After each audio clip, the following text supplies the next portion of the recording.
Hi friends, నీకు ఈ video నచ్చినట్లయితే లైక్ చేయండి, సబ్స్క్రైబ్ చేయండి.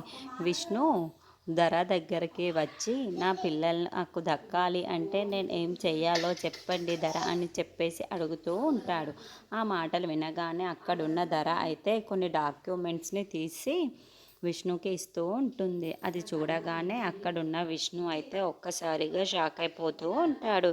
ఏంటి ధర ఇది, నా ఆవదాస్తి మొత్తం నీకు రాసి ఇచ్చేయాలా అని చెప్పేసి అడుగుతూ ఉంటాడు.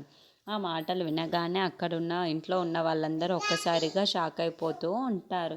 ఇంతలో అక్కడున్న ధర మాత్రం, అవును ఎగ్జాక్ట్లీ విష్ణు, నువ్వు కానీ నాకు ఈ ఆస్తి మొత్తం రాసి ఇచ్చేస్తే అప్పుడు నీ పిల్లల్ని నిన్ని విడిచిపెట్టి నేను ఇక్కడ నుండి వెళ్ళిపోతాను అని చెప్పేసి అంటూ ఉంటుంది.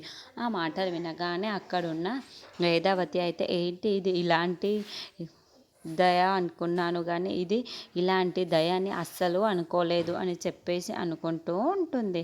ఇంతలో అక్కడున్న ధర మాత్రం, విష్ణు నువ్వు దీని మీద సంతకం చేస్తేనే నీ పిల్లలు నీకు దక్కుతారు అని చెప్పేసి అంటూ ఉంటుంది. ఆ మాటలు వినగానే అక్కడున్న విష్ణు అయితే తన యావదాస్తి మొత్తం ధరకైతే రాసి ఇచ్చేస్తూ ఉంటాడు. అది చూసిన వరలక్ష్మి అయితే ఇంట్లో ఉన్న వాళ్ళందరూ ఒక్కసారిగా షాక్ అయిపోతూ ఉంటారు. ఇంతలో ఆ డాక్యుమెంట్స్ తీసుకున్న ధర అయితే అక్కడ నుండి వెళ్ళిపోతూ ఉంటుంది.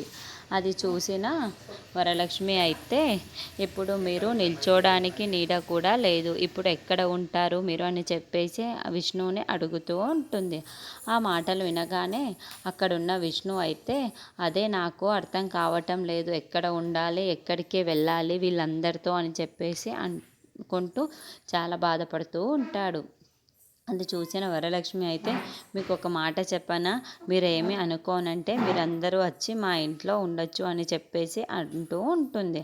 ఆ మాటలు వినగానే వరలక్ష్మి వైపుకు చూస్తూ ఉండిపోతాడు. ఇంతలో అక్కడున్న వరలక్ష్మి అయితే, విష్ణు గారు మీరందరూ మా ఇంటికి వచ్చి ఉండొచ్చు అని చెప్పేసి అంటూ ఉంటుంది.